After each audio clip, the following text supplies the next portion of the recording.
AI ರೇಸ್ನಲ್ಲಿ Bharat ಹಿಂದೆ ಬಿದ್ದಿದೆ. ಆದ್ರೆ ಒಂದು ಹೊಸ ಪ್ಲಾನ್ ಗೇಮ್ ಚೇಂಜ್ ಮಾಡಬಹುದಾ? ಗ್ಲೋಬಲ್ ಎಐ ರೇಸ್ನಲ್ಲಿ ನಾವು 4-5 ವರ್ಷ ಹಿಂದೆ ಇದ್ದೀವಿ. ಹಾಗಾದ್ರೆ ಈ ಗ್ಯಾಪ್ ನಿಜಕ್ಕೂ ಎಷ್ಟು ದೊಡ್ಡದು?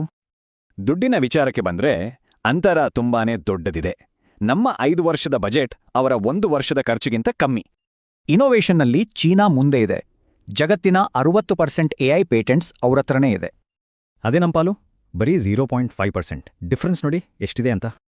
ಎಐಗೆ ಬೇಕಾದ ಕಂಪ್ಯೂಟಿಂಗ್ ಪವರ್ನಲ್ಲಿ ಅಮೆರಿಕ ನಮಗಿಂತ 35 ಪಟ್ಟು ಮುಂದೆ ಇದೆ. ಇದೇ ದೊಡ್ಡ ಚಾಲೆಂಜ್.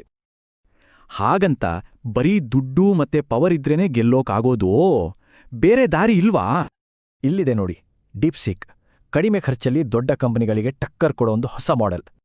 ಇಂಟ್ರೆಸ್ಟಿಂಗ್ ಅಂದ್ರೆ ಗೂಗಲ್ ಓಪನ್ ಎಐಗೆ ಹೋಲಿಸಿದ್ರೆ ಡೀಪ್ಸೀಕ್ ಟೀಮ್ ಸೈಜ್ ತುಂಬಾನೇ ಚಿಕ್ಕದು. ಸೊ ಇಲ್ಲೀಗ 2 ದಾರಿ ಇದೆ. ಒಂದು ಗೋಲಿಯತ್ ತರಹ ದುಡ್ಡಿನ ದಾರಿ, ಇನ್ನೊಂದು ಡೇವಿಡ್ ತರಹ ಸ್ಮಾರ್ಟ್ ದಾರಿ. ಡೀಪ್ಸೀಕ್ ಸೀಕ್ರೆಟ್ ಸ್ಪಾರ್ಸ್ ಅಟೆನ್ಷನ್ ಅನ್ನೋ ಟೆಕ್ನಿಕ್. ಇದು ಖರ್ಚನ್ನ 70% ವರೆಗೂ ಕಡಿಮೆ ಮಾಡುತ್ತೆ.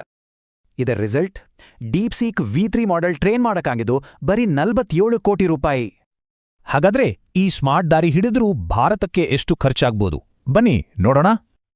ಇಂಡಿಯಾದಲ್ಲಿ ಒಂದು ಟಾಪ್ ಎಐ ಮಾಡೆಲ್ ಕಟ್ಟೋಕೆ ಮಿನಿಮಮ್ 850 ಕೋಟಿ ರೂಪಾಯಿ ಬೇಕಾಗುತ್ತೆ. R&D ಮೇಲೆ ನಮ್ಮ ಖರ್ಚು ತುಂಬಾ ಕಡಿಮೆ. ಇದರಿಂದ ನಾವು ಇನ್ನಷ್ಟು ಹಿಂದೆ ಉಳಿತಾ ಇದ್ದೀವಿ. ದುಡ್ಡು ಒಂದೇ ಅಲ್ಲ, ಟ್ಯಾಲೆಂಟ್ ಶಾರ್ಟೇಜ್ ಮತ್ತು ಬ್ರೇನ್ ಡ್ರೇನ್ ಕೂಡ ದೊಡ್ಡ ತಲೆನೋವು. ಆದ್ರೆ ಇಲ್ಲೊಂದು ಒಳ್ಳೆ ಸುದ್ದಿ ಇದೆ. ನಮ್ಮ ಸರ್ಕಾರ ಈಗ ಒಂದು ದೊಡ್ಡ ಹೆಜ್ಜೆ ಇಟ್ಟಿದೆ. ಇಂಡಿಯಾ ಎಐ ಮಿಷನ್ಗೆ ಬರೋಬ್ಬರಿ 10,372 ಕೋಟಿ ರೂಪಾಯಿ ಬಜೆಟ್ ಫಿಕ್ಸ್ ಮಾಡಿದ್ದಾರೆ. ಇದರ ಗುರಿ ನಮ್ಮದೇ ಸ್ವಂತ LLM ಅಂದ್ರೆ ಎಐ ಬ್ರೇನ್ ರೆಡಿ ಮಾಡಿ ಸ್ಟಾರ್ಟ್ಅಪ್ಗಳಿಗೆ ಸಪೋರ್ಟ್ ಕೊಡೋದು. ಹಾಗಾದ್ರೆ ಮುಂದೆ ಮಾಡಬೇಕಾಗಿದ್ದೇನು?